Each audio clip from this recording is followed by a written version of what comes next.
Nice sunset tonight, so I thought I'd just show you that. Beautiful. I've come to a revelation, boys and girls, about pigeons. Pigeons are the devil's bird.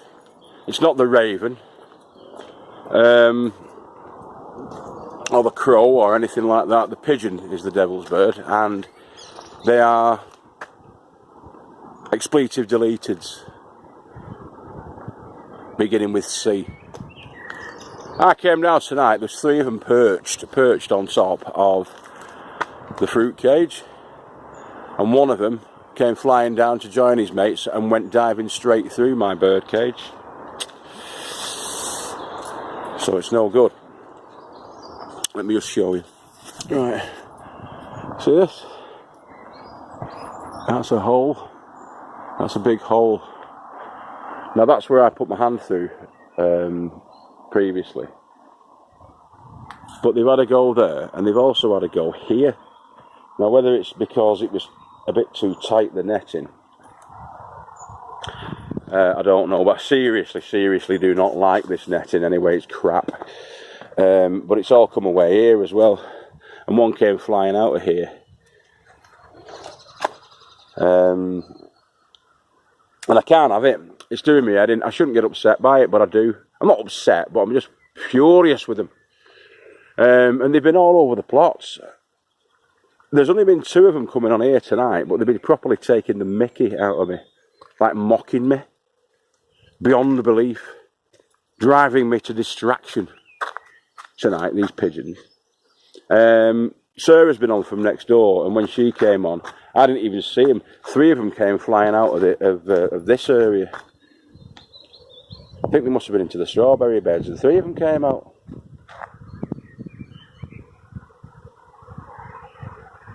That's not a woody. What's that? Blackbird, I think.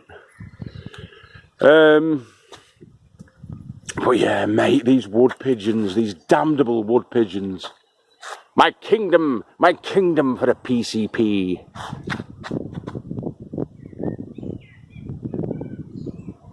I've got a brocock. I've got a brocock compato. I'm just letting you know, pigeons, I've got a brocock compato. I'm not obviously never going to use it because it's just blind and impotent rage.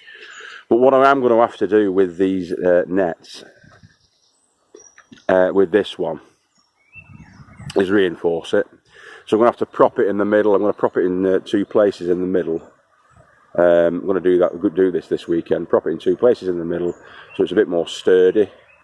So one a third in from this side and one a third in from that side, because that's already drooping under its own weight, so that needs to be supported. And then I'm going to either throw the wire over the top of it, or the thicker scarf net, which we've got here.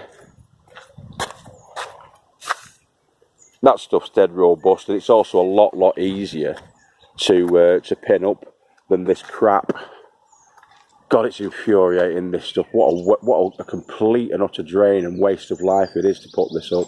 Absolutely, shockingly annoying putting that up, because you can't get it straight. And maybe you can, but I can't get it straight.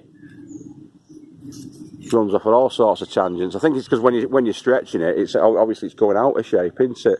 So unless you get it perfectly uniformly stretched and evenly tensioned, it's going to be out of shape. And it was only the rolls that I've got were only 2 meters wide, and that is knocking on for 2 meters in height. So that probably didn't help either. So I've had to run them like in a different kind of a way. The one that I did the actual roof with wasn't too bad, to be honest. It was like a great big area of coverage, and it wasn't too bad, but it's just too flimsy. It's too flimsy to keep out a big hefty fat bird like the woody. It's too flimsy. So I'm going to have to probably support it in 3 or 4 different locations centrally underneath that, just to give that roof some stability and some strength, and maybe run a couple of further 45-degree supports off from the central props, if you want. Then I'm going to put down that middle bit, and then it can take the weight. Then I'll make sure it can. I'll make sure that it's structurally sound enough to take the weight of some heavier netting on top of that. Now what I'm going to go for, I think I'll go for that sort of like lightweight metal stuff, the meshy kind of stuff that I did the pea and bean bed with. Or, as I say, I might go for that actually on the roof. I will go for that actually on the roof. And then for the side bits, I'm going to use that the wire netting that I did the pea bed with, which is this stuff. Because then that way, the bees can still get inside. It's just going to cost me money, that though. It's going to cost me money. And I don't want to spend any more bloody money than I have to spend on here. Anybody got any suggestions? Please let me know. Let me know quick, because you know what I'm like. I'll have it done on Saturday and I'll be 200 quid down on bloody netting for idiot birds. But it needs sorting. It needs something sorting with it. I'll tell you what if I half did it? What if I sort of did...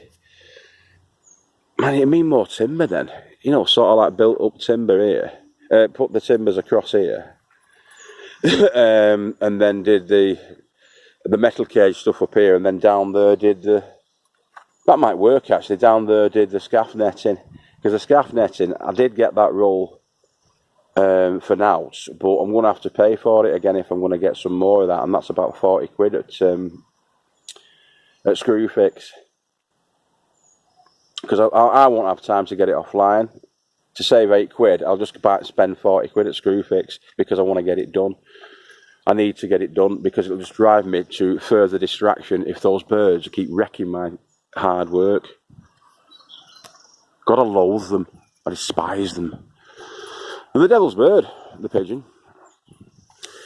Winged wangers. A lot of them. I don't know what you're going to say, mate. They're going to be feeding the chicks or something like that, aren't they, and whatever. But, mate, there's a massive forest over there. Sort yourselves out. You feathered expletive deletives. Shocking birds, the pigeons, the wood pigeons. Look at them there. There's one. Bet you can't see him. I could see him through the sights of my hawk sidewinder, no doubt, though, the little son of a gun.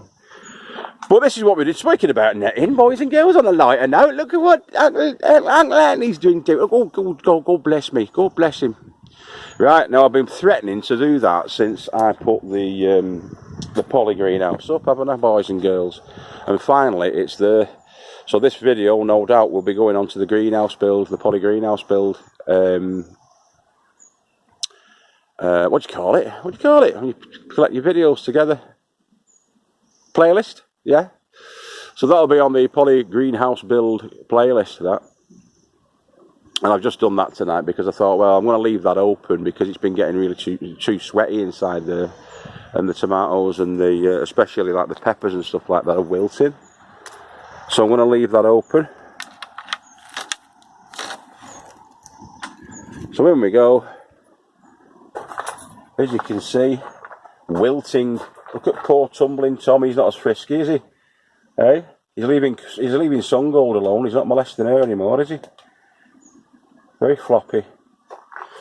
So yeah, I'm going to throw some interlopers out. Look at that son of a gun. And water him up as well. And they need to probably be fed now, these. So I'm going to use the comfrey. In fact, let's just check on the comfrey. Since it was diluted by Mother Earth. Oh yes, look at that. Thick, rich and black. Mmm.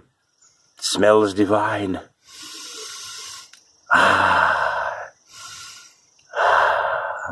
No, it doesn't smell divine at all. It smells absolutely foul, but it does the power of God to these plants. And if you didn't see the comfrey one, it was basically it's about 6 leaves of comfrey that were sort of like roughly chopped up and thrown into that bucket with, well, I half filled that bucket, whatever the size of those bucket size, probably, don't know, maybe threw a gallon in or something like that, weighted it down with a brick.